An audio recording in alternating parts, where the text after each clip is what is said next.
So a couple years ago, me and Mitch were at a wedding, and after the best man speech, Mitch kind of bumped me and said, you know, if I'm ever someone's best man, I'm going to be so prepared and have so much to say, you know, I'm going to knock it out of the park.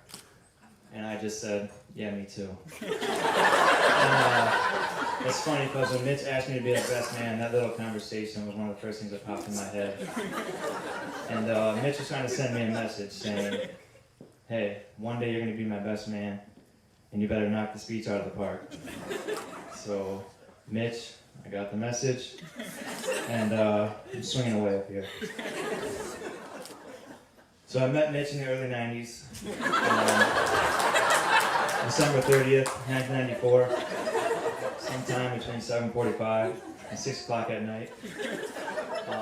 I was told I held him, but at that age you don't really hold a child. I was 4. I kind of placed him in my lap and just like guided me. I still wish people would do that to me now.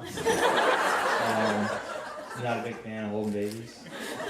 I feel like they're gonna slip out of my arms, kind of like they slipped into the world. But that's a different story. I could go on forever about holding babies.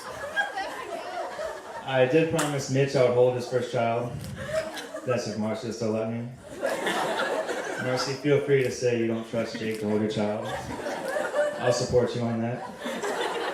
I don't exactly know the exact time or date I met Marcy, but I could tell right away that she was something special just by the way Mitch would introduce her to people. He was very, very proud that she was his girlfriend.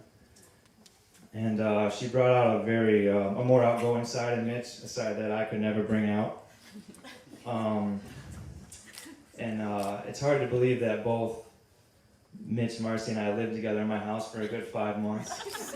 I think I talk to Marcy more now than I do when I did. She lived in my own house.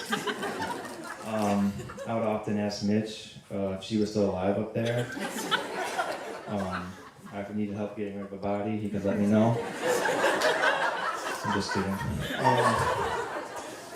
But yeah, both Mitch and Marcy have seen a lot of good and a lot of bad in me, and they've never judged me for it. Marcy could have easily have affected mine and Mitch's relationship, but she never has, and for that I'll always be thankful because I need him, and I think she realized quickly on that we need each other. When Mitch was born and I became a big brother, everything changed for me, even my name. My name's Jacob Gorsuch, by the way. I don't think I said that, but yeah, my name was no longer Jake or Jacob. It was Jake and Mitch. You know, what are Jake and Mitch doing? Tell Jake and Mitch to stop doing that, because that's how it was. We were never not together. We did everything together. I can remember Mitch telling people his 2 favorite things to do growing up were play catch with his brother or ride bikes with his brother and his cousin, and that's what we spent all our times doing.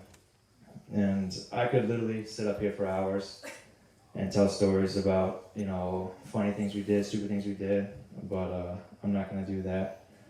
I do want to tell one story that kind of sums up our childhood.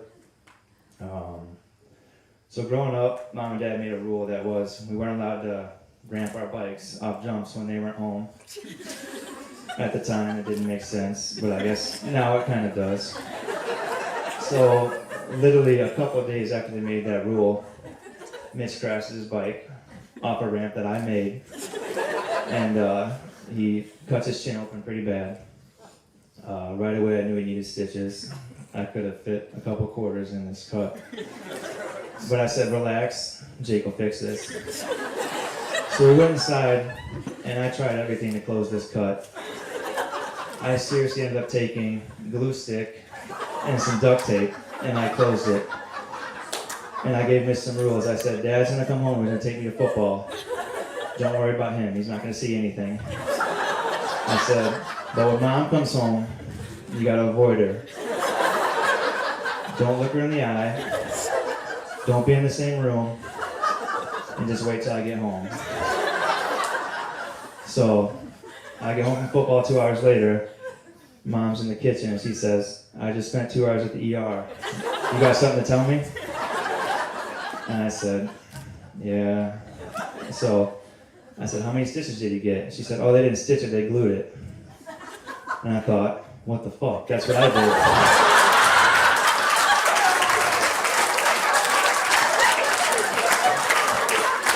I'm a lot smarter than people think.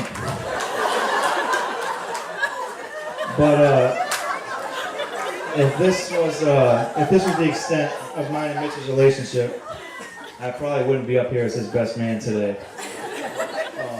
Our relationship is much deeper than really anyone knows except me and Mitch. I really don't think there's any two brothers like us.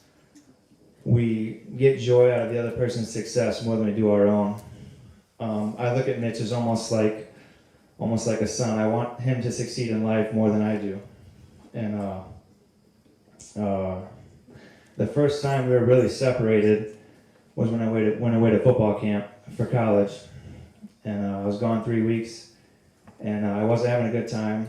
I was making more enemies than friends, and I was getting ready to quit. I had my bags packed, and I was going to leave.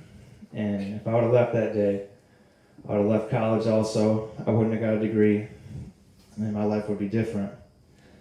Literally, as I'm walking out the door, I get a text from Mitch saying, hey, I can't wait to watch you play. Hope everything's going good, and I love you. And I put my bags down right then and there, and I stuck it out. It ended up being one of the best decisions I made because I got a degree, and the 4 years I played college sports were the best 4 years of my life. I can remember growing up, I used to sit on the porch with my glove and my dad's glove, waiting for him to get home from work so I could play catch with him. And I'll never forget the first time I came walking home from school, and Mitch is sitting in the same spot I used to sit, with his glove in mine, waiting to play catch with me. And it impacted me different. And I'll end with this. When Mitch was 13 years old, he was told to write a paper in school about who he wanted to be like when he was older and who he looked up to. And at 13 years old, I'm sure most kids are picking their parents, our professional athletes, our famous people they see on TV. But this 13-year-old kid said he wanted to be like his older brother, and he listed all the reasons why. And this is not too long after I had just gotten in the most trouble of my whole life. And he brought that letter home and made me read it, and it changed my life.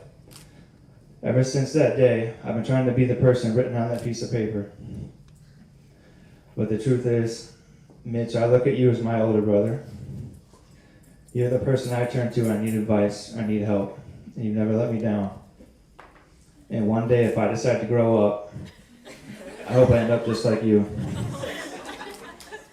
So, I have a toast.